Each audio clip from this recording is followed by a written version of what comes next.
Құрметті жиынға қатысушылар, баршаңызға Алтын Орда тарихына арналған халықаралық симпозиумға қош келдіңіздер деп айтқым келеді.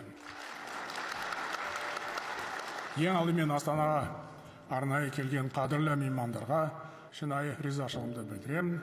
Менің алдымда сөз сөйлеген атақты ғалымдар мен беделді халықаралық ұйымдардың өкілдеріне алғыс айтамын. Сөздеріңіз мағыналы, мазмұнды болды. Алтын Орда Евразияның ұлан-ғайыр аумағын еркін жайлап, ұлы дала төсінде билік құрған қуатты империя болғанына ешқандай тарихшы күмән келтірмейді. Бұл мойындалған тарихи дерек.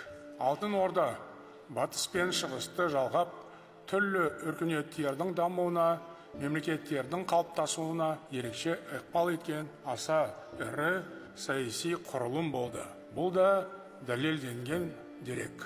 Сондықтан Алтын Орда тарихы көптеген іргелі зерттеулерге арқау болғаны анық. Дегенмен, бұл тақырып әлі де өзектілігін жоғалтқан жоқ, меніңше ешқашан жолықпайды. Бұл ұлт жылнамасы мен әлем тарихы үшін өте маңызды мәселе. Біз халықаралық ғылым қауымдастығымен бірлесе отырып, осы тақырыпты жүйелі әрі жан-жақты зерделеу жұмысын жалғастыруымыз керек. Бірнеше күнге созылатын іс-шараның негізгі мақсаты да осы. Бұл тұста Қазақстанның бастамасына қолдау көрсеткені үшін ЮНЕСКО басшылығына ризашылығымды айтқым келеді. Бұл форумға қатысып отырған ЮНЕСКОның бұрынғы бас директоры Одре Азуле ханымға алғысымды айтамын. Сіз Қазақстан мен ЮНЕСКО арасындағы әріптестікті нығайтуға мол үлес қостыңыз. Симпозиумның осындай беделді жаһандық ұйым аясында өтуі Алтын Орда мұрасының әлемдік ауқымдағы мән мағынасы зор екенін көрсетеді. Бүгінгі жиынға ЮНЕСКОның жоғары деңгейдегі өкілі, бүкіл әлемдік мұралар орталығының директоры Эллунда Ассомо Лазар мырза бастаған делегация қатысып отыр. Жалпы, еліміз ЮНЕСКОның қолдауымен көптеген маңызды жобаны жүзеге асырды. Нақты айтқанда, Қожа Ахмет Яссауи кесенесі, тамғалы тас петроглифтері, сондай-ақ бірнеше көне қала бүкіл әлемдік мұралар тізіміне енді. Сонымен қатар, ұлтымыздың материалдық емес мәдени мұраларын дәріптеу бағытында ауқымды жұмыс жүргізілді. Мәселен, былтыр ғана Хандар шежіресі деп аталатын бірегей қолжазба әлемдік деңгейде мойындалды. Бұл ел билеген тұлғалар туралы мәліметтерді топтастырған, соның ішінде Алтын Орда кезеңін қамтыған құнды құжат. Сондықтан біз байланысымызды одан әрі дамытуға мүдделіміз. Бұл өзара тиімді, маңызды шаруа.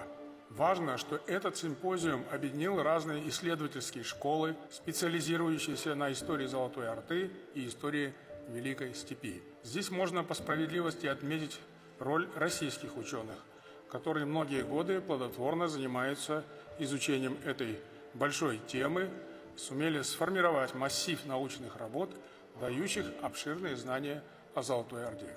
В то же время тема Золотой Орды вышла за пределы одного государства, привлекла к себе внимание исследователей Китая, Монголии, Соединенных Штатов Америки, Индии, Пакистана, Японии, Кыргызстана, Узбекистана, Египта, целого ряда европейских стран. И, можно сказать, эта тема уверенно шагает по земному шару.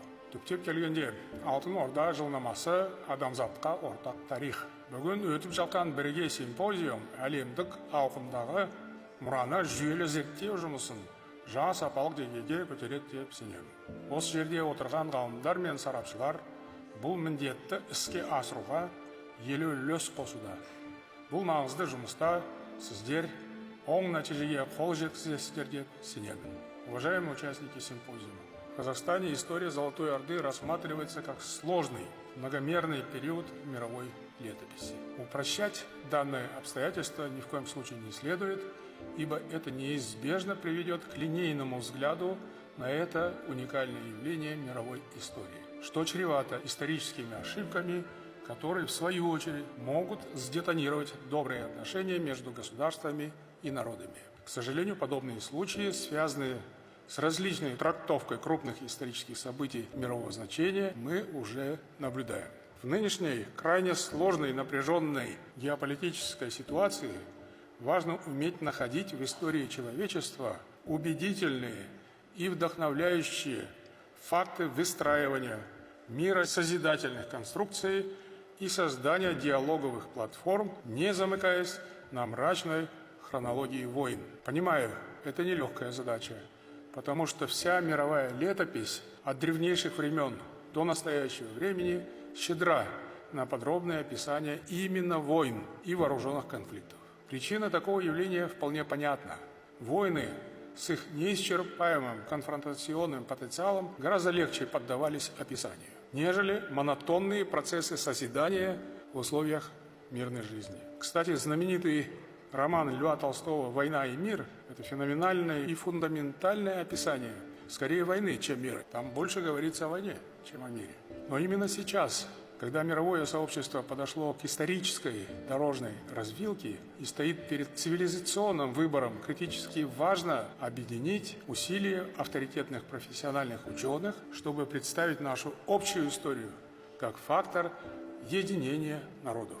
Здесь важно понимать, что историческая оценка должна быть абсолютно объективной и политически нейтральной. Принцип «историю творят только сильные и пишут победители», надо признать, носит антинаучный характер. Раз победители не судят, то и в мировой истории им должно быть уготовано самое почетное место, куда стекаются все комплементарные оценки исследователей. А малым и средним странам, тем более потерпевшим поражение на полях брани, придется довольствоваться ролью исторических заднескамеечников. В Казахстане начался довольно активный процесс пересмотра устаревших догм и стереотипов, которые в угоду политическим амбициям низводят некогда могучие степные империи до статуса так называемых недогосударств. И даже позиционируют кочевые народы как дикую стихийную силу, вышедшую за рамки исторического контекста. Но восстанавливая объективную историческую картину, мы далеки от слепой идеализации прошлого. История не терпит и не прощает лжи во имя самолюбования, равно как и попыток превратить общее наследие в типично национальное явление. Претензии на монополию в трактовке нашего богатейшего прошлого с его противоречиями, сложностями – это тупиковый путь, ведущий к деградации науки и росту взаимного недоверия. Между тем, в профессиональном сообществе историков, безусловно, имеются представители эффективной, мягкой силы и научной дипломатии. Они могут строить мосты там, где политики способны возводить лишь стены. Их миссия именно в нынешнее неспокойное время крайне важна. Эпоха Золотой Орды для Казахстана – это и важнейшая часть отечественной истории и период цивилизационной эволюции. Выше мною уже сказано, что в исторической памяти большинства народов ярче всего сохранились завоевательные походы правителей и талантливых полководцев, нежели монотонный труд реформаторов и выдающихся мыслителей. Действительно, овеянные легендами военные победы вызывают повышенную эмоциональную реакцию людей в сравнении с их откликами на институциональные инновации и прогрессивные идеи, судьбоносное значение которых проявляется и должным образом оценивается спустя длительное время. Наглядный тому пример искаженное восприятие истории Великой Степи, которая, как правило, до сих пор воспринимается как бесконечная череда битв и сражений.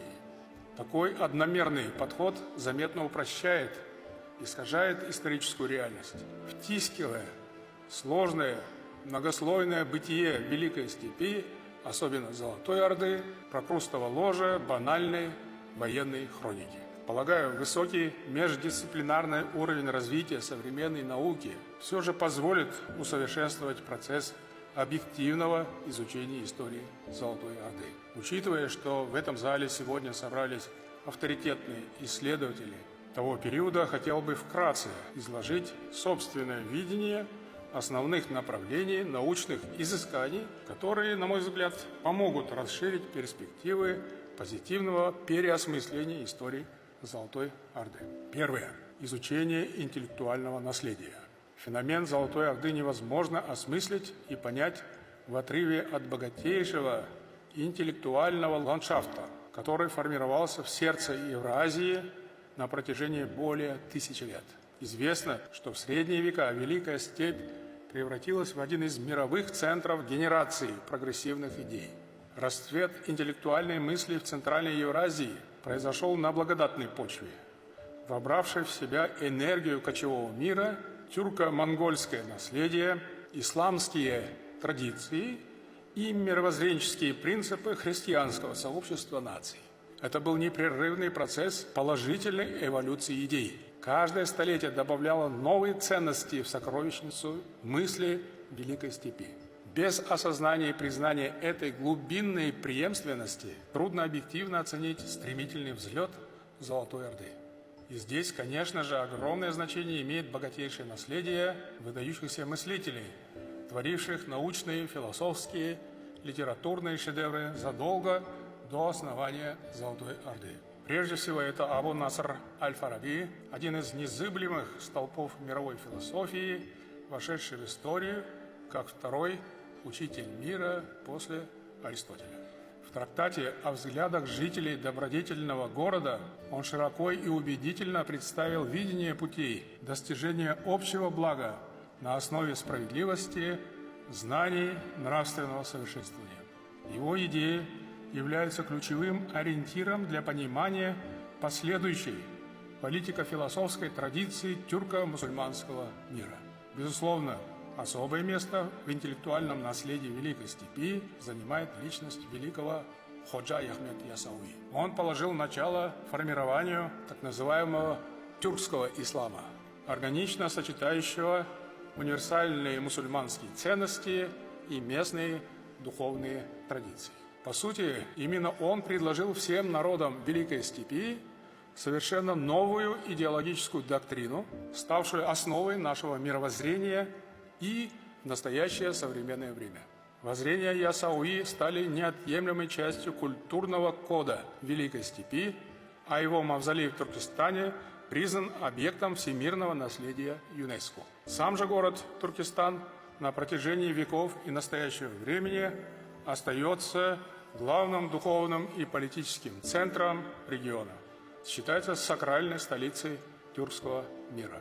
Закономерно, что идеи аль-Фараби, Ясауи и других выдающихся мыслителей получили свое развитие и в Золотой Орде.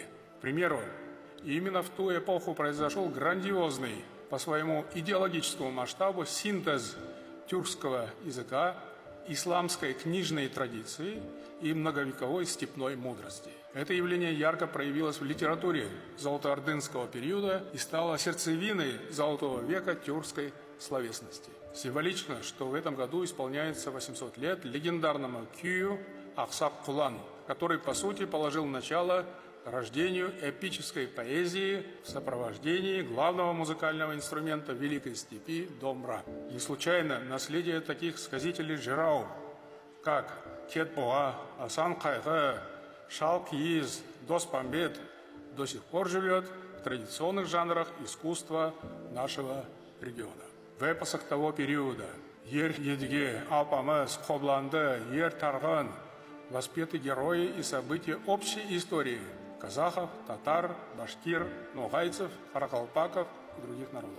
Эта нить интеллектуальной и духовной преемственности оказалась настолько прочной, что прошла сквозь века, воплотившись в творчестве великого Абая. В концепции «Толук Адам» Абай представил, по сути, универсальную формулу воспитания гармоничного человека или целостной натуры на основе триединства разума, воли, доброты. Поэтому надо отметить, что интеллектуальное наследие Великой Степи сложилось как естественная для нашего региона идеологическая субстанция общемирового значения, не имевшая изъятий, исключений. Это был целостный философский идеологический продукт. Символом приверженности Казахстана этому идейному достоянию стало учреждение орденов Аль-Фараби и Ходжа Ахмед Ясауи. Данные высокие государственные награды будут вручаться тем, кто вносит выдающийся вклад в развитие науки, просвещения и духовности, в том числе зарубежным ученым, политическим и общественным деятелям. Первым кавалером ордена Ходжа Ахмед Ясауи стал президент Турции Реджеп Таyyip Эрдоган, на днях побывавший в Казахстане с государственным визитом. Тем самым мы подчеркиваем исключительную важность интеллектуального труда и созидательного взаимодействия во имя будущего народов, объединенных общей исторической судьбой. Екінші маңызды мәселе, меніңше Алтын Орданың мемлекеттік басқару жүйесін мұқият зерделеу қажет. Жошы ұлысының дәуірлеп тұрған кездегі аумағы 6 миллион шаршы шақырымды алып жатты. Тіпті Рим империясының ең айбынды кезеңінде мұндай жер көлемі болмаған. Кейбір тарихшылардың пікірі бойынша Алтын Орданың дала Римі деп аталуы да осыдан. Бірақ алып империяның қуаты жерінің көлемінде емес, оның институционалдық негізі, яғни мемлекеттік басқару жүйесінің мықты болуында еді. Жошы ұрпақтары Хань немесе Габсбург династиялары секілді ғасырлар бойы, яғни 600 жылдан астам уақыт ұлы дала төсіндегі түрлі мемлекеттік құрылымдарға билік жүргізді. Бұл Жошы ханның ұрпақтары құрған мемлекет жүйесі тұрақты әрі өміршең болғанын көрсетеді. Соның арқасында әр түрлі этнос пен дін өкілдері тату-тәтті өмір сүрді. Алтын Орда дәуірінде дала заңы мен ислам құқығының үйлесімді жүйесі қалыптасты. Ал қоғамдық тәртіп қағидатының бастауында түрік қағанатының құқықтық мәдениеті мен Шыңғыс ханның ұлы жасақ заңы тұрды.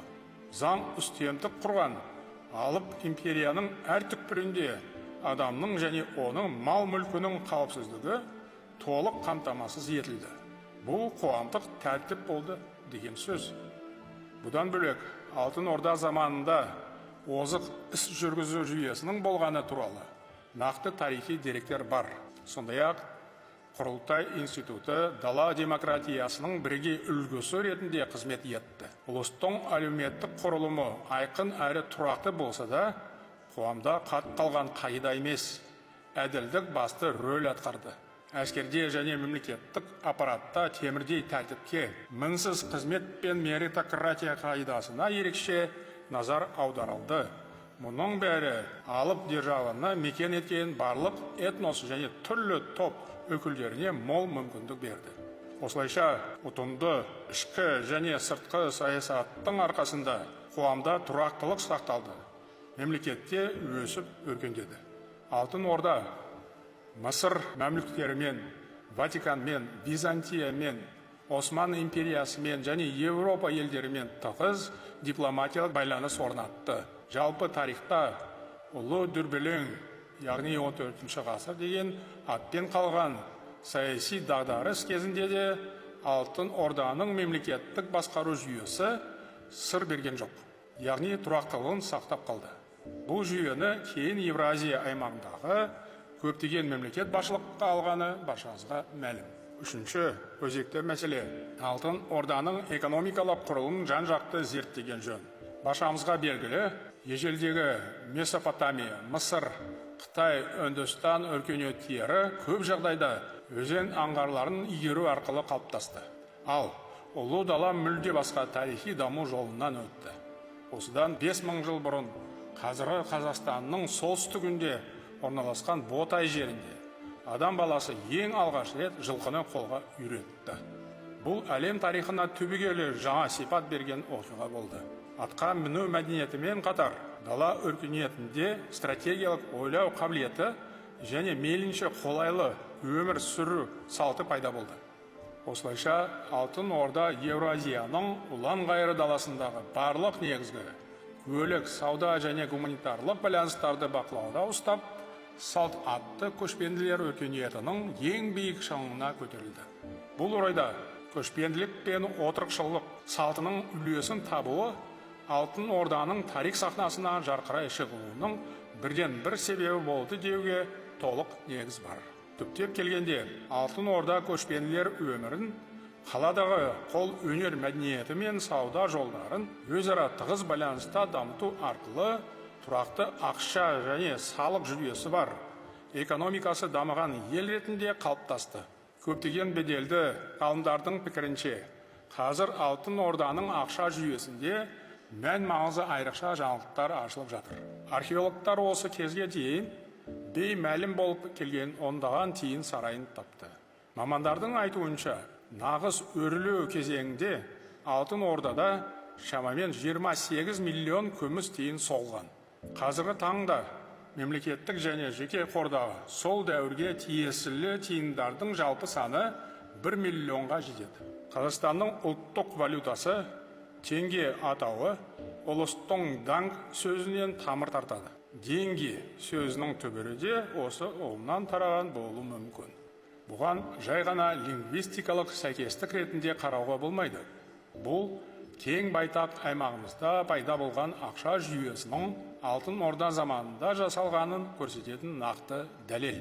Алтын Орда Ұлы Жібек жолының солтүстік тармағын түгел бақылауда ұстап, даланы қауіпсіз тасымал дәлізі ретінде дамытты. Жошы ұлысының аумағы арқылы жыл сайын мыңдаған тонна тауар өтіп жатты.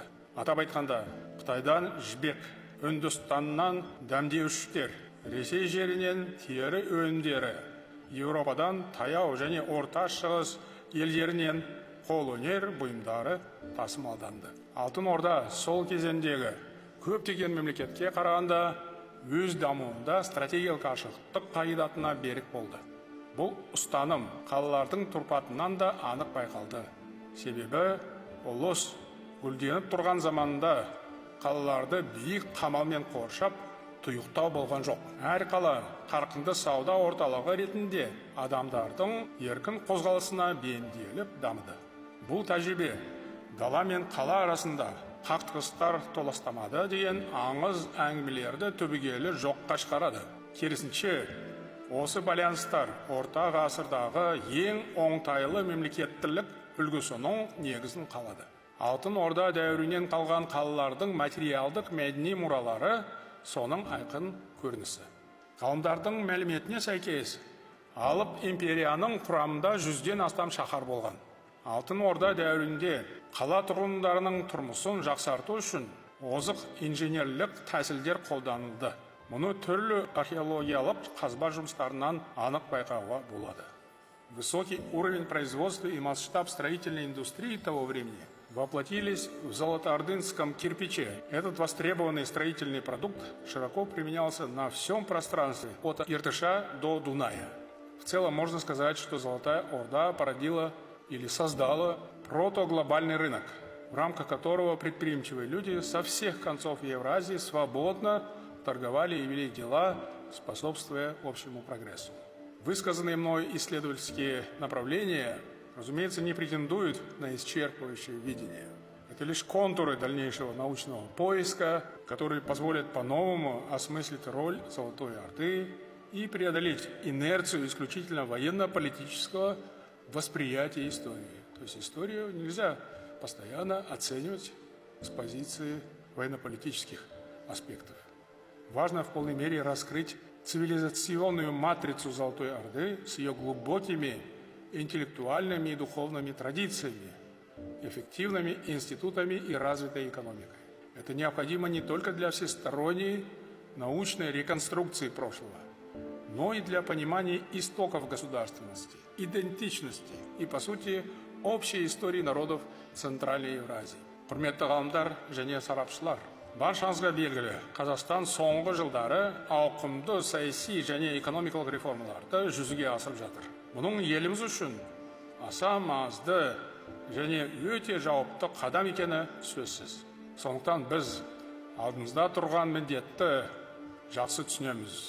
Сана өзгермей, қоғам да жаңғырмайды, мемлекет те өркендемейді. Бұл ақиқат. Соның ішінде тарихи сабақтастықты сақтау мәселесі аса өзекті. Онсыз ешқандай даму болмайтыны анық.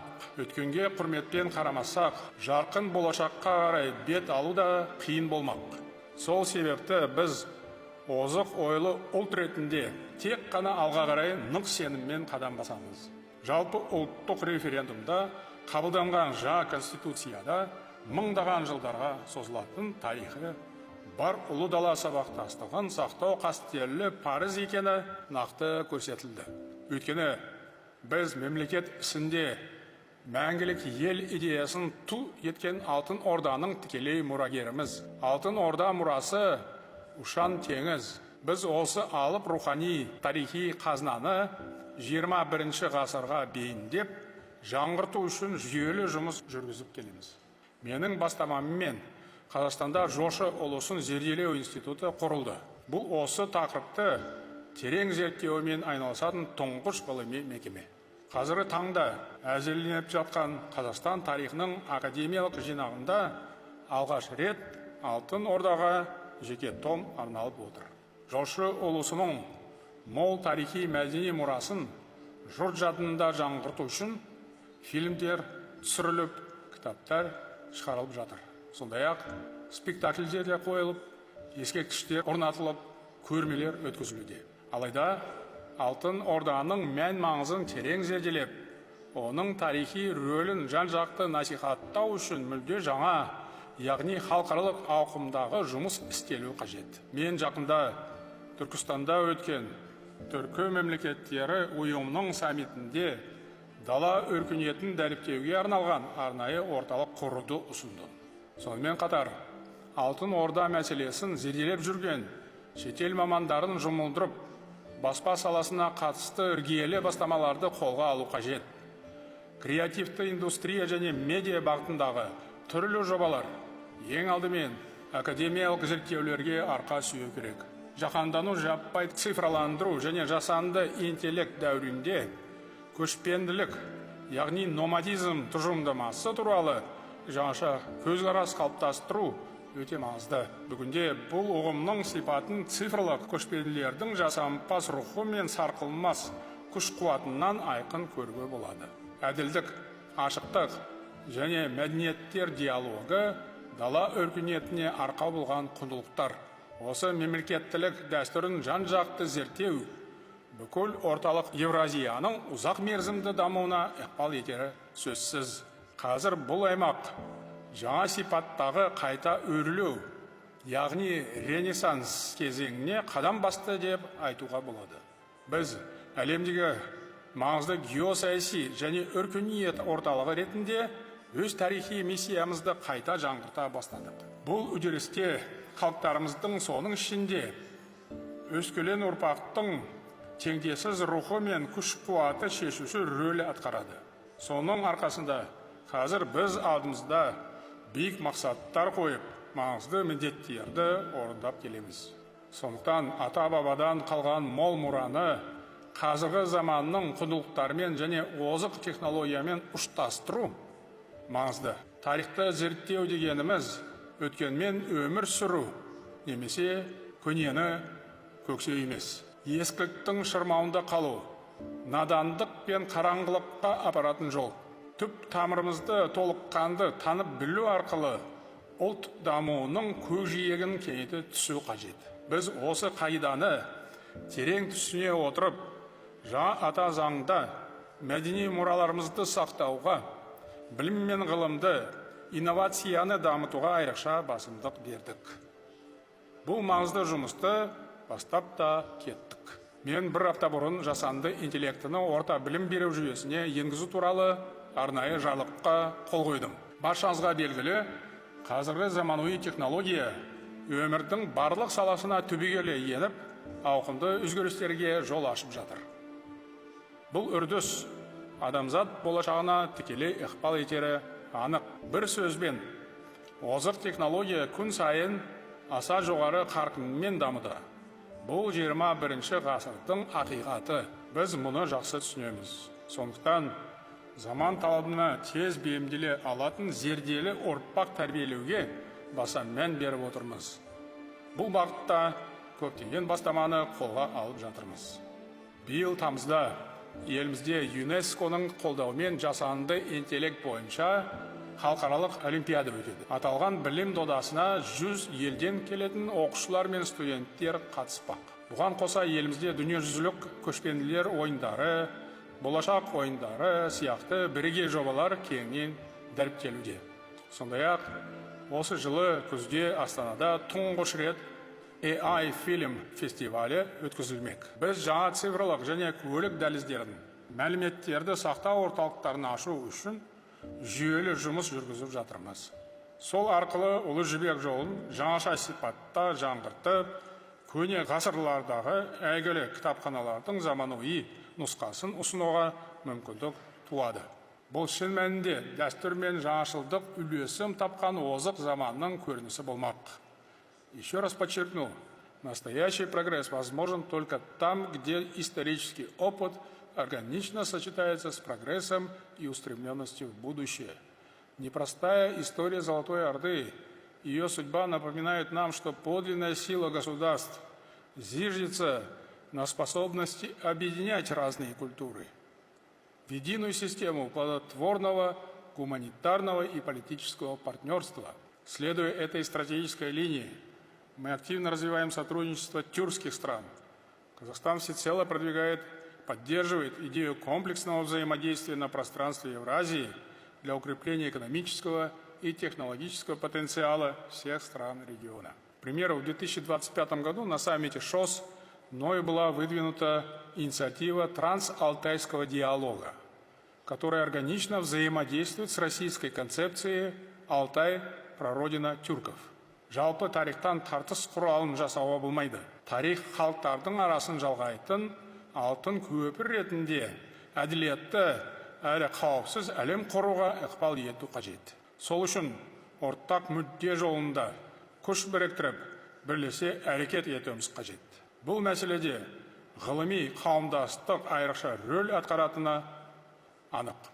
Бүгінгі жиында айтылатын салмақты ойлар мен ұтымды ұсыныстар жаңа ғылыми еңбектерге, халықаралық жобалар мен экспедицияларға негіз болатыны сөзсіз.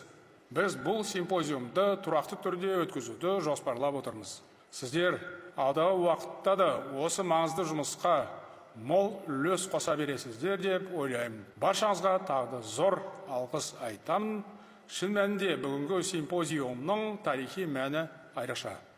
Осы маңызды жиынның қорытындысы бойынша арнайы қарар қабылданады. Бұл құжат Алтын Орданың тарихы мен мұрасын зерттеу жұмысына тың серпін береді деп сенемін. Еңбектеріңіз жемісті болсын, назарыңызға көп рахмет.